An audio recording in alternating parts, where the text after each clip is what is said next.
Hi guys, welcome back to Just for Railroading. Today's video we got some Menards trains we're going to check out, so let's get started. Alright guys, so my Menards stuff finally came. I got 4 cars, 1 caboose, an A powered, and an A dummy. So let's start opening this stuff up and seeing what all we got. I'm not going to go into any particular order here, just whatever I grab out of the box. So first up is the non-powered diesel. So I'm going to open this thing up. We'll see what we've got. Alright, so there it is, opened up. Working lights, all that stuff. Has that foam that gets everywhere. Everybody loves that stuff, right? Alright, let's see. Alright, so there it is out of the box. I'm going to cut all these tape pieces. We'll open it up. Alright, so looking it over, there's a little bit of overspray there and there. But other than that, there's the switch, turn the lights off and on. It's about as big as a 50s or 60s model Lionel F unit, which, I mean, I don't know how much bigger it is compared to one of those because I don't have one, but it looks about the same size. I don't know though, it looks pretty good. It is light. It's a little lightweight, you know, it's all plastic mostly. Got pickup rollers. But yeah, so there's that. Let's open up something else now. Alright, well there's the power unit out. Horns are a little twisted. I don't know if that's just how they're made. Okay, looked a little funny, but it looks pretty good. And you can kind of see where this decal is and where the paint is in the light. But here's what I think. Now, you guys can disagree with me. I don't care. I feel like this is the modern version of a Marks to a Lionel. We all know what Marks is. Marks has been kind of a cheaper, you know, not necessarily realistic, but they got some pretty nice stuff. This is kind of what I consider this. It's a Marks, modern day Marks with sounds. It's not actually a Marks, but you know. But this remote feels about like a Line Chief.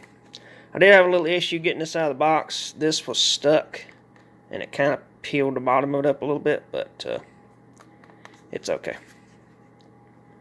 There's the dog on the back. But it feels just like a Line Chief, so they're definitely close to Lionel. I do have a Lionel Santa Fe Super Chief and a Lionel Texas Special. I'm going to be kind of comparing them when I get over there and put them on the layout, but let's keep going. Alright, so the next thing is going to be the caboose.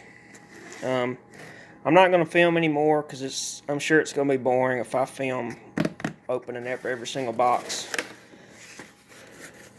But I figured I could look at the caboose. So it looks pretty good. It is lighted. I forget where it's at. One end. Yes, there it is. Right in there, it's supposed to have a little red light that blinks. And then, of course, the interior lights up. But, yeah. I think that's pretty neat. So let's get this stuff over there and lay it out on track, and then I'll really show you what I got. Alright, well here's everything laid out. 2 A units. I've got a Virginia and Ohio boxcar. I got a Pennsylvania covered hopper. A Reading gondola. New York Central pacemaker. Tank car, and of course the little caboose. So that's all the stuff I got. I'm not too happy with these trucks on these 3 cars right here. Not too happy with them. Now the boxcar, on the other hand, a good buy. That's a good buy. Die-cast trucks, all metal. Everything's metal. Metal springs. Everything is, pretty good quality. Same thing goes for that caboose. Die-cast trucks. It's even got the little Timken bearing, the little bearings that turn on the wheels, which is pretty cool. But I'm not too happy with these three. I just had that one there actually on a couple, which I found you can take O-rings and pop around them to make those little things stay seated. But yeah, I'm not too happy with those. They almost make the Lionel MPC era trucks nice, which is really pushing it down. But the engine does run pretty good. It doesn't creep very good, which I know that's what a lot of people talk about. It doesn't creep very well. It does have a lot of crew talk though, and I'll play some of that real fast. Let you guys listen to it.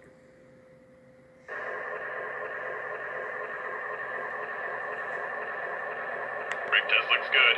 Looks like a light load. A lot of empty cars going home. We're ready.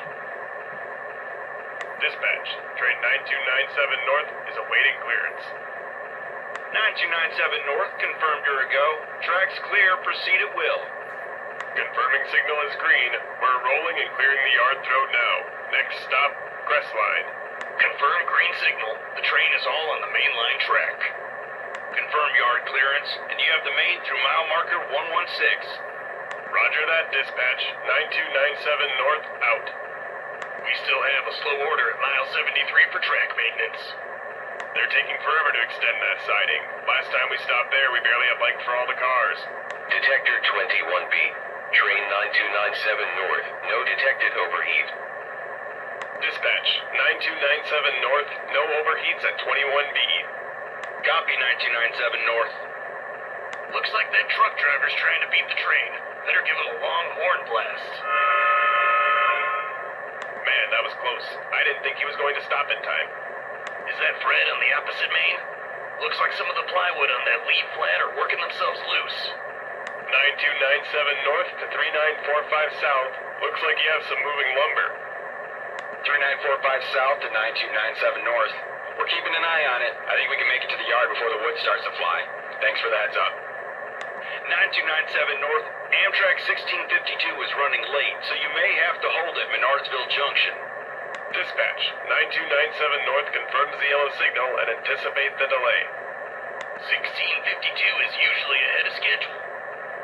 The signal turned red. We might be here a while. 9297 North, confirm red signal, and we have stopped at Menardsville. Stand by for the green. You might get some overtime for this run. Brake test looks good. Looks like a light load. Alright, that's it. That's a good bit of crew talk. I mean, that's a lot. But cut that off for now. I'm going to show you guys this boxcar and why I like it so much. Alright, so here's the underside of it. I mean, there's not a lot of detail, but who cares? It's the underside of a boxcar. That kind of sticks down, it looks the part. But these are solid die-cast. For the money, I think it ain't like $26, $27. For $27 for a boxcar with sliding doors and die-cast trucks, that's pretty good.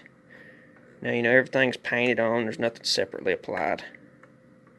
This says "Do not hump" on it, which is pretty cool. It's got a separately applied brake handle. Paint's really nice on it. It's a really good model. I really do like it. And I'll show you the caboose. So here's the caboose. Same thing, die-cast trucks. It's also got those bearings that turn. I'll try to turn them so you can see it. You can see the end of it turns. That's pretty cool. And these work differently. You gotta push them like this. Instead of pulling them down, you push them. They snap in good. They feel good. I did have to oil them a little bit. They were a little stiff.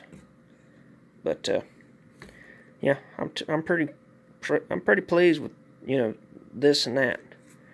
Now the other ones, they're not all that great, but I think they need to start putting these trucks on all their cars, because this has some decent weight to it. Of course, it's also got a metal frame, but you know, I think they need to do that. Alright, so there's the blinking lights. That's pretty neat. And that's with no track power on. It's doing that off of whatever the transformer's putting out. So it does, the cab lights come on and everything, so highly recommend these cabooses. They're pretty cool. I figured we'd take a quick little glance at it underneath. We'll look at the gears. They are plastic gears. Now here's my opinion on this, and it might differ from person to person. I wouldn't let that stop me from buying one of these, because here's the deal. If these get popular, and they already have, of being pretty decent engines, somebody somewhere is going to start making those, either out of brass, steel, cast, or 3D printed. Someone's going to make them. So I wouldn't let that, you know, stop me. It is dual motored, has motor in front and rear truck. See, the gears are on this side on this one. But they look to me like they could probably be removed with either a pin or something. There's something in there to take them loose, I know. But I wouldn't let that stop me from buying one of these. Now, what does scare me is this, the remote. Something happens to your remote. Unlike Lionel, you can't use Bluetooth from your phone, and you can't get a universal remote. So this is it. Once this bites the dust, the engine also bites the dust. So that scares me more than anything else. Now, you could go in and rewire it, you know, put a electronic reversing unit in it, you know, come up with a way to convert the power to AC for the motors without having to have the computer board inside of it. You could do that and have it to where it flip back and forth, and basically just make an engine with no sounds. And you could probably even get a soundboard and put in it yourself. So, you know, there's plenty of modification that you could do to keep this thing going. That's what I'm trying to say. But it does have diesel sounds off and on. I like it on. And I really do like the engine idle up and slow down. I might put it on the track and let you guys listen to that. Alright, so it does kind of idle up when you turn the switch.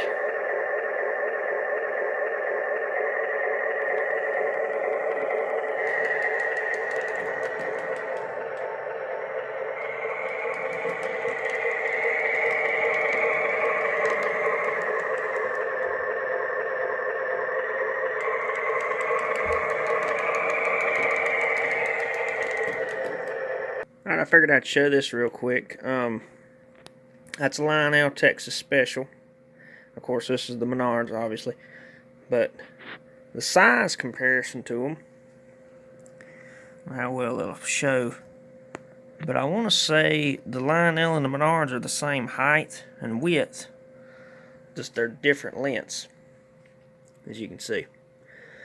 So this to me is more like a true Lionel O-gauge, the old O-gauge. Size and shape.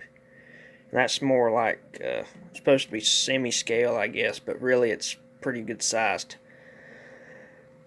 And then, you know, the passenger cars and all. I have been running this thing a little bit. I found a few issues with these cars. They don't want to stay coupled together. And I haven't had any issues with the box car or the caboose, but the tank car has been a problem, and the covered hopper's been a problem. All three of these have those cheap plastic trucks and couplers. I'm thinking these in this one are just a little bit better because they actually couple into each other and they do what they're supposed to do. The tank car and this one, on the other hand, are not. And you can kind of see, I don't know if you can. You can kind of see the difference in the plastics. That one's shiny, that one's more of like a textured looking, I don't know. It's one's smooth, one's not smooth. I think these are just a little bit better. So I think what I'm going to do is I'm going to splurge a little bit and buy some die-cast sprung trucks for this car and this car. And this will, increase to me it'll increase the value quite a lot. That one's not giving me any issues yet, so I'm not going to bother with it. And I don't really know how I'm going to get the trucks off. This one and this one, the trucks drop out with screws, and you can knock a pin out, basically, and it'll come loose. And then whenever I get the new ones, they'll go in with a screw. So I'm thinking on this car here, I'd have to drill a hole down to the center to get a screw. And the box car, I actually was looking at it, and it has the old style trucks like a Lionel has, with the pin right in the middle with the clip holds it on. So if you're having trouble getting trucks for your post-war cars, see if you can't find one of these used. It's the same thing. But I'm going to run these two around the track just for fun, and we'll see if it uncouples or not, which I'm thinking it probably will, but I guess we'll find out.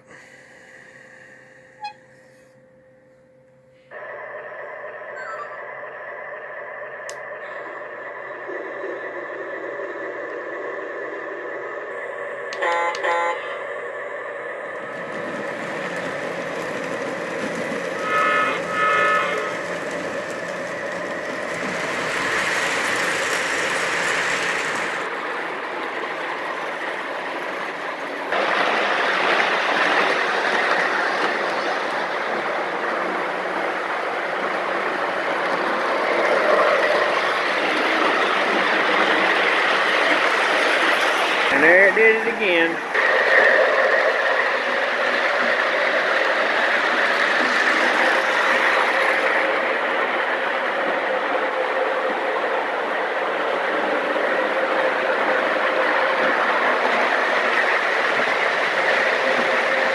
Alright, so as you saw, it does run pretty good. It does have a little bit of a tick sound to it. But, the only things I'm semi-disappointed on would be those trucks on those cars. And I have fixed them. I took and just glued the coupler shut. So these are like two, just, they fit and that's it. They don't work. This one I didn't do that too because this one actually works good. This one I glued. Of course, I didn't have to mess with these two because they work good. So what I think I'm going to do is I might make a new video. I'm going to try to get some sprung Lionel trucks and replace these just on these two cars. Because these are nice cars. I mean, they're really detailed. They look good. They're solid. They just need better trucks. So I think it'll be worth doing that. But overall, I'm not too upset about anything else. A lot of people complained about the dummy F unit being too light, but I don't think it matters. It's no lighter than these cars here. So, you're not getting a premium product. You're getting a toy, basically. This is a toy. This isn't a scale, detailed to heck, and even compared to the Lionels, like here's a Santa Fe Super Chief. I mean, you can see there's separately applied details and little grab irons and things on the front of it. You know, that's just stuff that can get tore off, whereas this one, you know, it's all painted on, except for the horns, of course, but most of it's just casted into the mold, and that's it. So, would I recommend buying these? You know, to each their own, I guess. But as far as the cars, just know what you're getting into. The locomotives, yes, they're definitely worth the money. The cars, on the other hand, just these two here, that wasn't too bad, just these two. I can't say that I would recommend buying them knowing or thinking that they're good. When you buy these, just know you're going to have to do some work to them. You're not buying a ready-to-run car. Now, the box cars, highly recommend the box cars. Cabooses too. But that hopper there, the gondola, and the tank car, I got lucky on the gondola, because they all have the same trucks, but the ones on that gondola ain't giving trouble. So, you know, that being said, buy at your own risk. That's all. But as far as the engines, I see no reason why no one should buy these. They work too good.